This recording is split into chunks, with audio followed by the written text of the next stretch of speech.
Hey guys, welcome to day 13 challenge, and today we have an interrogative, which is this here, the question mark.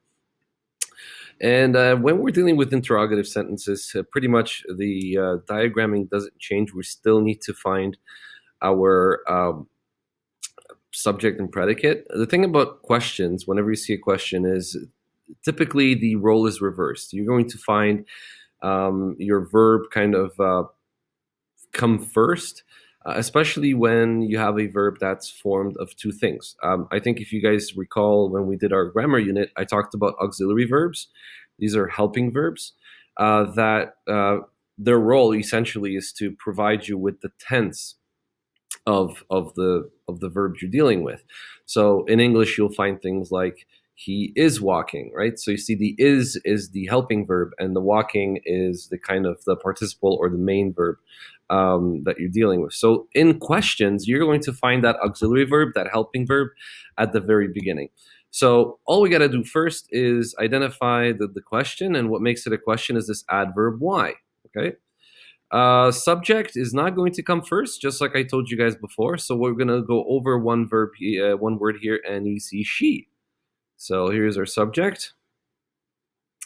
And predicate is going to be sandwiched between the auxiliary verb, the helping verb, and the kind of main verb. So we have doesn't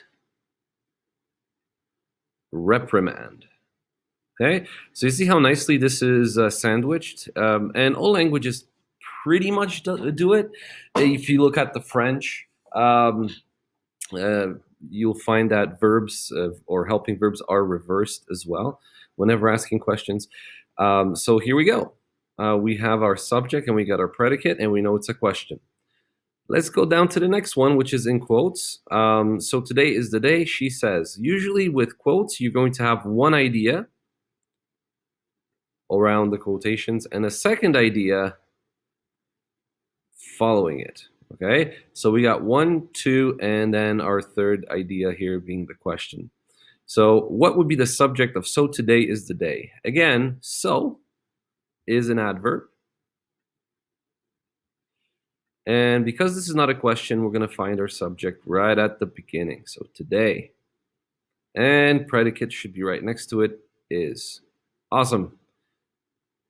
This idea here, our subject is she, and our predicate is says. Okay. So notice that when we're talking about she says, and you're asking yourself a question, what does she say? She says this entire thing in the brackets. Okay. This is known as direct versus indirect statements. Direct statements are quotations answering what it is she says. So you could take this entire parentheses as a direct object of what is being said. All right. Now that we found our subject and predicate, let's go into the other noun cases. So she reprimands, or she does not reprimand who or whom, and that would be me. There's my direct object. Okay. Now, what is she reprimanding me for? Here is our preposition.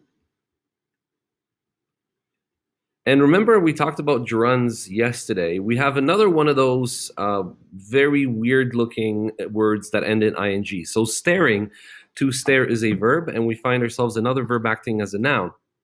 And this is where we have a gerund, okay?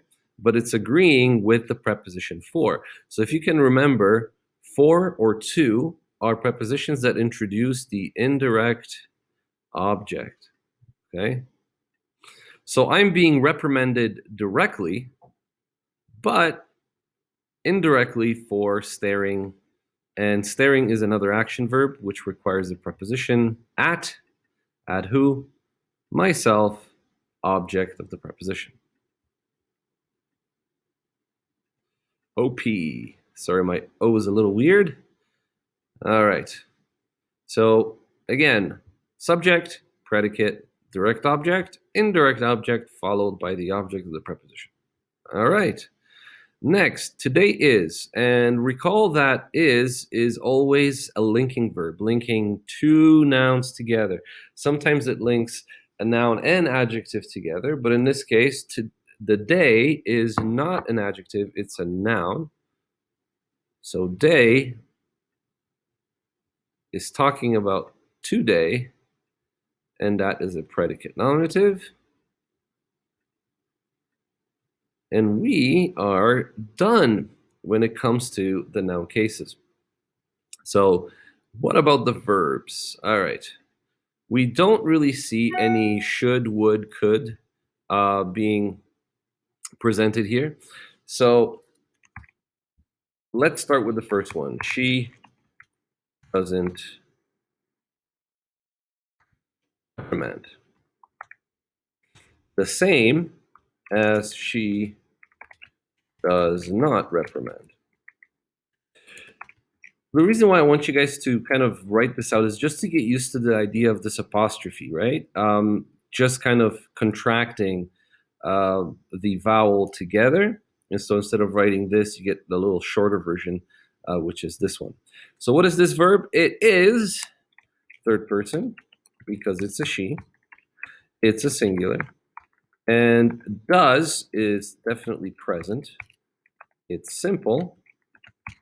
And true. But notice once again in our narrative story, the use of the present simple at pretty much all times. Today is again third person. Why is today a third person? Because you can change today to an it, right? It is the day, as in today. So third person singular, it's definitely present, and it's simple, and it's true. Okay, so we have it again in the simple. And we have says, which is, sorry, she says. And she is again third person singular, present, simple, indicative. All right, and that's pretty much it for today's sentence diagram.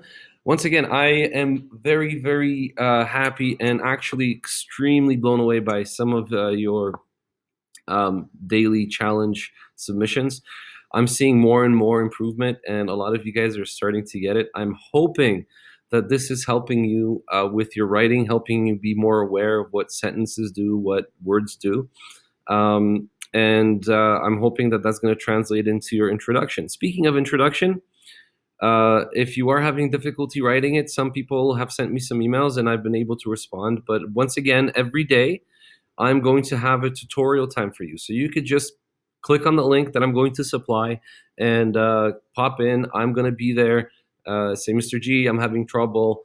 And I'll be more than happy to walk you through not only the handouts that I provided for the introduction, but also for the introduction writing. For now, thank you so much for watching, and see you tomorrow. Bye.